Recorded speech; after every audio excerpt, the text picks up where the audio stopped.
Hello students, मेरा नाम है अरुण शर्मा। आप सभी का अरुण कोचिंग क्लासेस में बहुत बहुत स्वागत है। पिछले लेक्चर में मैंने आपको क्वेश्चन नंबर 12 कराया था, है ना। स्टूडेंट्स, मैं आपको आज क्वेश्चन नंबर 13 होमवर्क में दूंगा, बट उससे पहले जो मैंने क्वेश्चंस करवाए हैं उसमें मैं आपको कुछ बातें रिवाइज करवाना चाहता हूँ, ठीक है। देखिए, क्वेश्चन नंबर 12 में अगर आपने नंबर ऑफ डिवेंचर्स जो इशू किए हैं हमने गिरी लिमिटेड को वो कैलकुलेट करने होंगे, तो कैसे कैलकुलेट करेंगे देखिए। तो आप देख सकते हैं क्वेश्चन में, है ना, जो गिरी लिमिटेड को पेमेंट करनी है वो है 2,70,000 रुपए की, ठीक है। बट यहाँ पे जो इसको डिवेंचर इशू किए जा रहे हैं वो आप देख सकते हैं वो डिस्काउंट पे है। यहाँ पे लिखा गया है एट अ डिस्काउंट ऑफ 10%। तो 100 का 10% है 10 रुपीज, ठीक है। तो मतलब 100 रुपए का शेयर जो है वो कितने में, 100 रुपए का जो डिवेंचर है वो 90 रुपए में जो है इशू किया जा रहा है। तो इशू प्राइस जो है 90 रुपीज है। तो जो पेमेंट करनी है 2,70,000 divided by 90 is equal to 3,000 number of debentures to be issued. तो 3,000 डिवेंचर्स हमने इशू किए, ठीक है। ये था हमारा डिस्काउंट वाला केस, ठीक है। ओके। इन जो हमारा इससे पिछला क्वेश्चन है, देखिए क्वेश्चन नंबर जो 11th है, उस पे जो डिवेंचर्स इशू किए गए हैं यहाँ पे वो किए गए हैं प्रीमियम पे, premium of 10%, at a premium of 10%, ठीक है। अगर इस क्वेश्चन में आपने number of debentures to be issued निकालने हैं वो कैसे आएंगे देखिए। तो इसमें हमने वेंडर को यहाँ पे 16,50,000 रुपए पे करना है, ठीक है।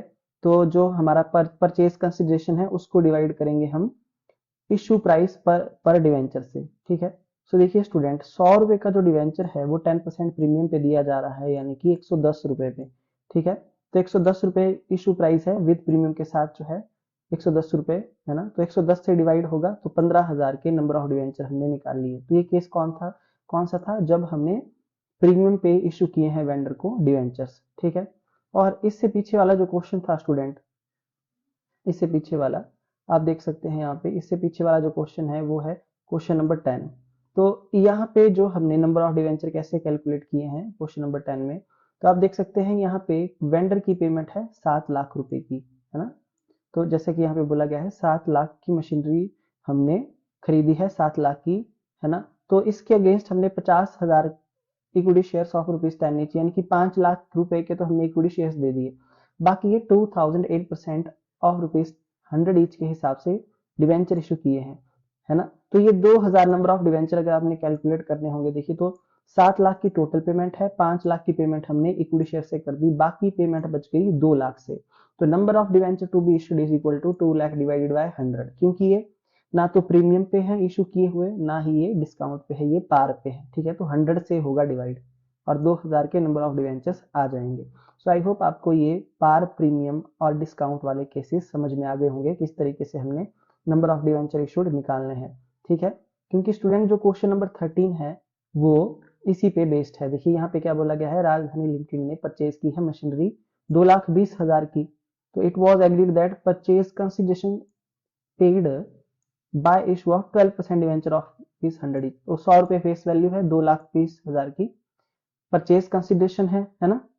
तो पार पे अगर हम इशू करते हैं डिवेंचर, तो आप देख सकते हैं कि 2,20,000 की ये क्या है, परचेज कंसिडरेशन है, divided by face value 100 rupees. तो 2,200 रुपए के नंबर ऑफ डिवेंचर आ जाएंगे। तो हमारा जो पहला आंसर यहाँ पे number of debenture to be issued first case में 2,200 ही है, 2,200।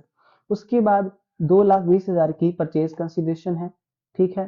तो वो जो है दूसरे केस में प्रीमियम पे इशू किए गए हैं 10%। तो 100 रुपए की फेस वैल्यू है, 10% का जो हमारा क्या है, प्रीमियम है, यानी कि 10 रुपए का प्रीमियम है। तो इशू प्राइस पर डिवेंचर हो गया 110 रुपए। तो 110 से डिवाइड होगा तो 2,000 नंबर ऑफ डिवेंचर्स यहाँ हमने कैलकुलेट कर लिए। उसके बाद नेक्स्ट केस है 2,20,000 की पेमेंट इसको करनी है, डिवाइडेड बाय जो होगा वो कितने से होगा, 20% का डिस्काउंट इशू किए हैं थर्ड केस में, एट 20%, ये थर्ड केस है।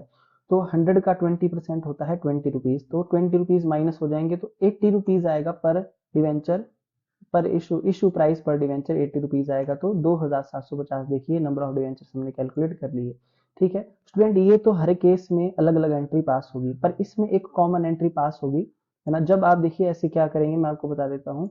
आप ऐसे लिखेंगे यहाँ पे जर्नल क्वेश्चन नंबर 13, है ना, फर्स्ट एंट्री यहाँ पे आप लिख देंगे common entry for all cases, ठीक है। और फर्स्ट एंट्री यहाँ पे आप लिख देंगे जो कॉमन एंट्री है ये वाली, फर्स्ट एंट्री कॉमन एंट्री होगी वो क्या होगी, वो होगी मशीनरी को परचेज करने की। ये सभी केसेस में, चाहे आपने पार पे की है, प्रीमियम पे की है, डिस्काउंट पे की है डिवेंचर, ये आपको बार बार करनी पड़ेगी। बट अगर आप यहाँ पे ऐसा लिख दे common entry for all cases, है ना, तो और नंबर 1 डाल के आप ये एंट्री पास कर ले मशीनरी को परचेज करने की, तो आपको बार बार एक ही एंट्री को लिखने की जरूरत नहीं पड़ेगी, क्योंकि ये एंट्री हर केस में लिखनी पड़ेगी। ठीक है, तो आप ऐसे लिख सकते हैं common entry for all cases, first entry ये। फिर उसके बाद डिवेंचर इशूड टू वेंडर, है ना, यहाँ पे अगर नाम नहीं दिया गया है फर्म का कि किससे परचेज किया है, तो वेंडर से। तो debenture issue to vendor at par पहला केस, दूसरा एट प्रीमियम तीसरा केस, और दूसरा केस है ना, सॉरी एट पार जो है पहला केस है, एट प्रीमियम दूसरा केस है। ठीक है, और तीसरा केस हमारे पास एट डिस्काउंट है, तो आप लिखेंगे डिवेंचर इशूड एट डिस्काउंट। तो ये बातें मैं आपको पहले बता चुका हूँ, है ना। तो इन तीनों केसेस की एंट्री अलग अलग पास करनी है ना। कॉमन एंट्री आपने परचेज के लिए लिख देनी है कि common entry for all cases first entry डाल के, और इस तरीके से क्वेश्चन आप कर लेंगे। तो ये तो आपको होमवर्क में है, ये आप कर ही लेंगे, और ये बहुत इंपॉर्टेंट है, इससे आपके सारे केसेस जो है रिवाइज हो जाएंगे। ठीक है, और मैं आपको बता देता हूँ, जब एसेट को परचेज किया जाता है, जैसे मशीनरी को, बिल्डिंग को, मतलब कोई हम बिजनेस परचेज नहीं कर रहे हैं, सिर्फ एसेट परचेज कर रहे हैं, मशीनरी फर्नीचर, तो उस केस में गुडविल और कैपिटल रिजर्व बैलेंसिंग फिगर में नहीं आते हैं। ठीक है, वो हमारा नेक्स्ट टाइप है। तो आज के लिए इतना ही, थैंक यू सो मच।